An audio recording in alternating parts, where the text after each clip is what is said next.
Nah, selanjutnya untuk preparasi sampel, salah satu metode yang bisa kalian gunakan adalah metode ekstraksi. Yang Mbak videokan di sini adalah beberapa alat dan juga bahan atau reagensia yang akan kita gunakan untuk melakukan ekstraksi tersebut. Ekstraksi yang kita gunakan untuk laboratorium itu umumnya ekstraksi cair-cair. Ini kalian butuh si rak tabungnya, sepaket sama tabung reaksi. Kita di sini pakai 3, kemudian pipet tetes, dan ini yang putih namanya pelat tetes. Jadi pelat tetes ini nanti kita gunakan untuk menguji spot test atau untuk melihat reaksi perubahan warna yang terjadi. Di sini untuk kita reaksikan si sampel dan juga reaksinya. Kemudian kita pakai pipet ukur. Di sini ukuran 10 mili, pipet filler. Dan ini sampelnya. Jadi ini salah satu sampel urin pengguna narkotika. Ini adalah sampel urin buta yang kita nggak tahu kandungannya ada apa.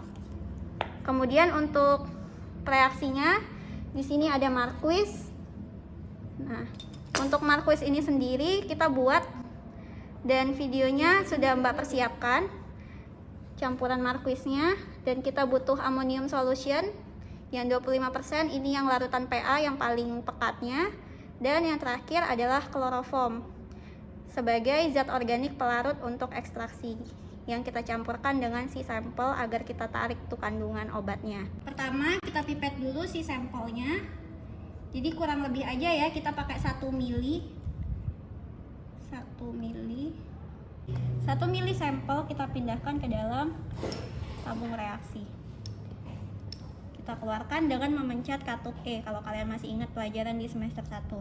Sebelum kita melakukan tahapan ekstraksi, penting kita mengubah pH. Kita butuh pH meter sebenarnya buat mengukur.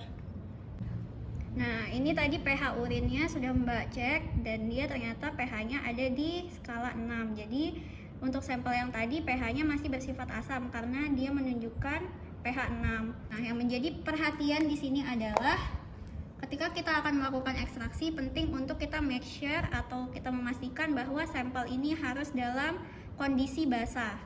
Nah, kita membasahkannya dengan cara kita tambahkan larutan basah yang cukup pekat. Nah, itu fungsinya si amonium solution ini. Nanti kita akan memipet 1 tetes aja amonium solution, kita masukkan ke dalam si sampelnya.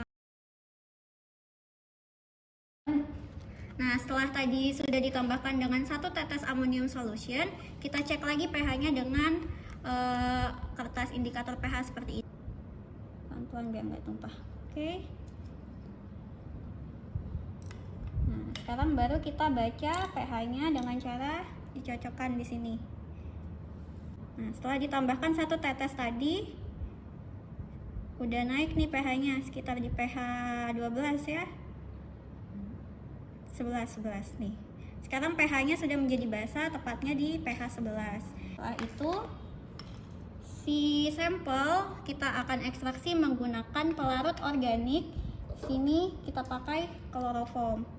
Jadi kita akan memipet kloroform ini 1:1 dari sampelnya.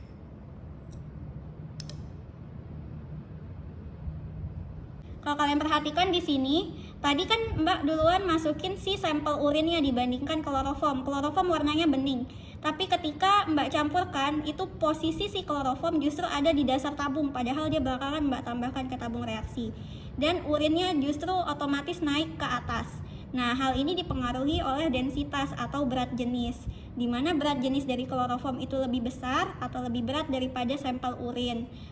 Oke, jadi ini ya yang namanya vortex. Sebelum kita gunakan, kita alirkan dulu ke sambungan listrik. Ada kabelnya di belakang, kalian cok, kemudian nyalakan tombol power. Nah, sampai nyala seperti ini, ada di on-nya ini nyala.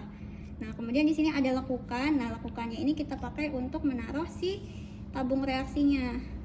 Jadi di sini ada modenya, kalian pencet untuk ke mode run. Setelah itu baru kita naikkan kecepatannya perlahan. Nah, kurang lebih ini kita lakukan selama 2 menit. Oke, setelah selesai dilakukan sentrifugasi, jadi larutannya tetap terpisah seperti ini ya. Setelah seperti ini, Kita hanya membutuhkan kloroformnya aja. Setelah tadi Mbak udah buang si urinnya menggunakan pipet tetes, yang tersisa hanyalah kloroform di dalam sini beserta kandungan obat dari yang ada di urin tadi, yang ada di dasar tabung.